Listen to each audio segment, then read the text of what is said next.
Audio Jungle। आप देख रहे हैं आरपी न्यूज, हमारी पहुंच आपकी ताकत। सभी किसान भाइयों को मेरा प्रणाम। आज हम हरी खाद के विषय में लगातार इस बारे में आपसे चर्चा करेंगे। जैसे कि आपको पहले भी बताया गया था, माह अप्रैल में हरी खाद एक जैविक खेती की तरफ बढ़ता हुआ एक वो कदम है जिससे हम अपनी ज़मीन की भौतिक संरचना को सुधार सकते हैं। जैविक खेती के लिए हमें क्या करना पड़ेगा? जैविक खेती में हमें जीरो बजटिंग की तरफ चलना पड़ेगा। जैसे कि हमारे खेतों में अच्छी गली सड़ी कुरड़ी की खाद है, अच्छी केंचुआ खाद है, बायोगैस प्लांट की खाद है, और उसके बाद हमारे पास विकल्प है हरी खाद का, जो कि एक बहुत ही सस्ता तरीका है। थोड़ी सी मेहनत और थोड़ी सी सजगता की आवश्यकता है। हरी खाद में हम ग्वार ले सकते हैं, हम सेंजी ले सकते हैं, हम मूंग ले सकते हैं, हम लोबिया ले सकते हैं, और इसी क्रम में हम ढैंचा, जिसको जंतर बोलते हैं, वो भी ले सकते हैं, जो कि बहुत ही अच्छी हरी खाद में गिनी जाती है। और इस साल लोहारू उपमंडल में हरियाणा सरकार कृषि विभाग की तरफ से 80% अनुदान पर ढैंचा का बीज उपलब्ध करवाया गया था। उसी के तहत हम आज बरल गांव के खेत में खड़े हैं। यहाँ हमारे पास हैं खेत के मालिक देवेंद्र सिंह, हमारे साथ खड़े हैं, और हम उसी फसल में खड़े हैं। बहुत अच्छी फसल है हरी खाद के लिए, अब आप देख सकते हैं। और ये जो ढैंचा जो फसल है, ये बिजाई के 45-50 दिन के बाद अगर इसको खेत में मिला दिया जाता है तो सभी तरह के तत्व ज़मीन में ये छोड़ती है।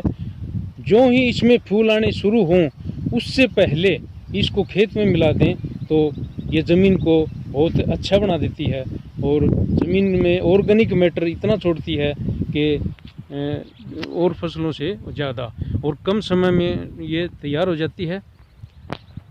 जो ही खरीफ की फसलें हम कटाई के बाद खेत खाली हो जाते हैं, और रबी की फसल के बाद जो 2 महीने का समय होता है, जो ही हम खरीफ की फसल की बिजाई करेंगे, उस दौरान जो खाली खेत होते हैं उसमें ये हम बिजाई कर सकते हैं। और बिजाई के बाद 45-50 दिन के बाद इसको खेत में मिला सकते हैं। क्योंकि हमारी ज़मीन में कार्बनिक पदार्थों की कमी हो गई है, ह्यूमस नहीं बन पाती, इसलिए हरी खाद ज़रूरी हो गई है। और ये इसी क्रम में हम जो रासायनिक खाद का अंधाधुंध प्रयोग होता है, उसमें अगर हम ये प्रयोग करते हैं तो ये बहुत ही अच्छा परिणाम हमें देती है। मैं आपकी बात करवाना चाहता हूँ खेत के मालिक देवेंद्र सिंह से। ये देखिए, ये ढैंचा की फसल है।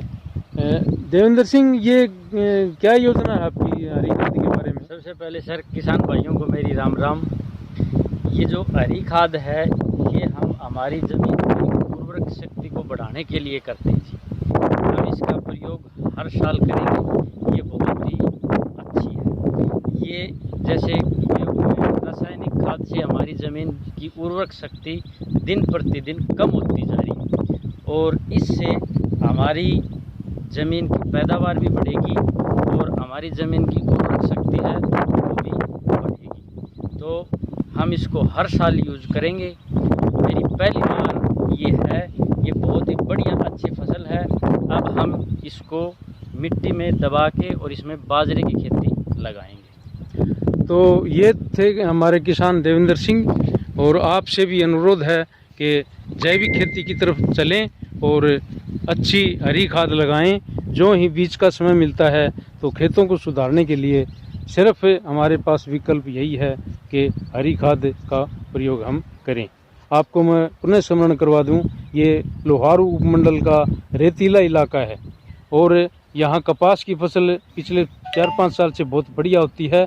लेकिन धीरे धीरे अत्यधिक रासायनिकों के प्रयोग से ज़मीन में कुछ कमियां आनी शुरू हो गई है। इस साल ये हमारे कृषि मंत्री जी ने ये 80% अनुदान पर ये 500 एकड़ का सीड उपलब्ध करवाया, उसके लिए भी हम शुक्रगुजार हैं।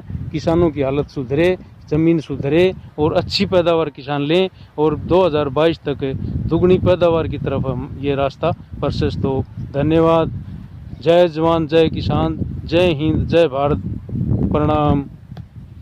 मैं डॉक्टर चंद्रभान चौरान, कृषि अधिकारी लोहारू।